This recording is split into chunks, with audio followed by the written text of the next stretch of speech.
Welcome, Sue. It's lovely to have you here. But the first thing before we get into the conversation is, where are you located? I'm looking at that magnificent background. Well, I'm on the Hawkesbury River, about an hour from Sydney, and then about an hour in the boat. It's in a little house that we ran away to because we wanted to get away from the virus in the city, which is taking off, as you probably know. It's an hour's boat ride, and we live without mains power, so we're on solar electricity and rainwater tanks and no shops, and it's an enormous adventure. Well, for me, that would be very exciting. But the most important thing today now is we want to hear from you about the neuroscience of creativity. I've studied with you on this particular subject as a writer, but please tell us more. Yes. Well, I have to say, first of all, I'm not a scientist at all. I stumbled into this because I wanted to know what on earth was going on in my brain when I create. So I write novels, and it feels like a sort of madness takes over you. That's romantic, but it does feel like that. I wanted to know how to invoke it so it happens when I want it to, and I wanted to be able to explain it to people. And I found that science, neuroscience, has done an enormous amount of work, about 70 years of research, and they can tell us a lot about not how to create, but what to do in your mind so that you can create more easily and when you want to, not just when the muse falls upon you. So apart from writing, what about other artists? How could this be applied for musicians, painting artists? I'm pleased you asked me that, because I'm about to teach at ANU. I'm about to teach composers who are already creative, and I'm wanting to enhance their creativity. It's the same brain processes. It seems, I mean, the jury's still out on it, but it seems like all artists create in the same way. It doesn't mean that anything to do with what they come up with is the same, but we do the same things in our brains.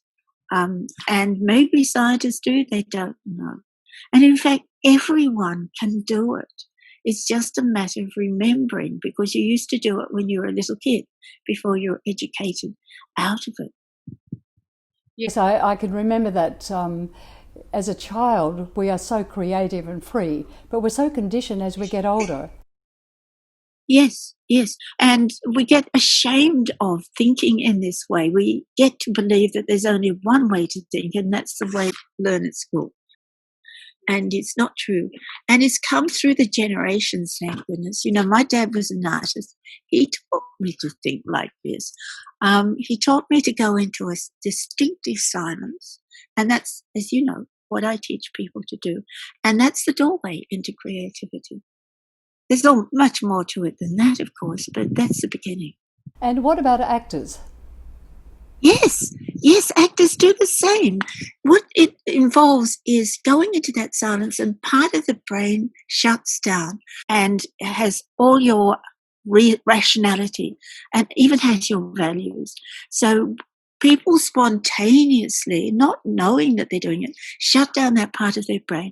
And so there's resources for the rest of your brain to use it, because that prefrontal cortex takes a lot of energy. And once you shut it down, you've got enormous energy for the brain to work. How long, Sue, does it take for an artist of any particular field to master the process that we're speaking about today? Well, yes, that's a difficult question. First of all, you've got to master your own art. So you've got to be really almost intuitive at your own skill. And of course, that's a bit of a chicken and egg thing, you know, because you're not going to do it unless you already know how to do this. But probably for an artist, you spontaneously do this anyway. And it takes, they say, 10 years of learning the skill that you're going to be creative in. It's a long time, isn't it? So you've got to be dedicated. You've got to really want to do it. But most people who are artists, at least, long to do it. And they long to get into that space. But having studied with you first in workshops in Greece and in Italy, I would never today say that I would be writing a novel. If it wasn't for you, I would never have begun a novel. So that was only a few years ago. I started writing little pieces, then into a short story, and now I've taken the plunge thanks to you. Now, I know you've developed so far a wonderful series on the neuroscience of creativity, and they are magnificent to watch, and She Society will be publishing these over a period of time. Would you like to tell us a little bit about what you're doing with those series? Well, we were here during the lockdown, and it gets pretty lonely in the lockdown, and I was longing to have people around. So I thought, one of my big social things, because I'm a writer and a bit of a herb, is to teach. And there's nowhere to teach here because there's no whiteboards or anything. So there I am drawing in the sand and talking away. And gradually it's got an audience, which is really nice. And some people write to me, which is lovely. And so it was my little bit of reaching out to people. Well, I can't wait for She Society to share your series because I love them. And I know all my friends, when I share it on my Facebook page, my friends love them. And the fact that you're drawing in the sand with the water, the sound of the lapping water and the rocks and everything in the background, it's just magnificent. It's only the two of us, and we had to learn not to do it on certain tides and certain winds, not when the birds are all caroling and gossiping and arguing, all that sort of thing. There's a lot of noise in nature. Nature's not silent. And what about your pointer, Sue? What's that? Yeah, that's right. And I needed a stick that didn't break when I was doing my... Yes, we made a lot of mistakes. I'd love to show you the fluffs that we did, but we're getting better at it. And last one I did in one take, which I was very proud of. This sort of stuff I read all the time, and it fascinates me because it makes sense of what happens when I write. It makes sense for the way the brain leaps around, because the creative brain doesn't work like the normal rational brain. It goes in great jumps and bumps and leaps, and then it slows down considerably. I know you've written a number of books. You have a blog. You've written a number of books. There's one particular book that I refer to, but I would love for you to just mention some of the books that you have produced. Well, I'm normally writing novels. In fact, I'm always writing a story. I'm always in the middle of a story, which is a nice way to be. I suppose like an artist is usually in the middle of a painting. But I started with Painted Woman, and then I went to Leaning Towards Infinity, which people seem to love, although it was a novel about mathematics. And then I did The Secret Cure, which is about a woman trying to cure her child secretly, sneaking into the lab at night. And then I went up to the Northern Territory.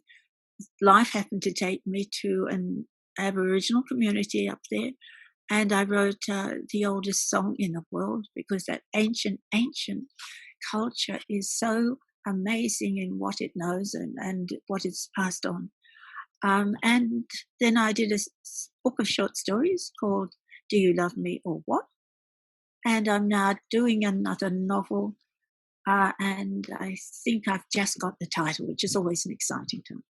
I know, I'm getting to that now with my own work. What about The Mystery of the Cleaning Lady? Because that is my amazing reference book for my writing. I can't tell you how many times I go to that particular book.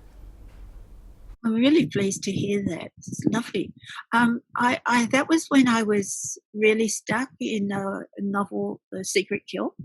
It was my third novel, and I was a bit self-conscious because Leaning Towards Infinity had done very well, and I wasn't really aware till then that I had readers.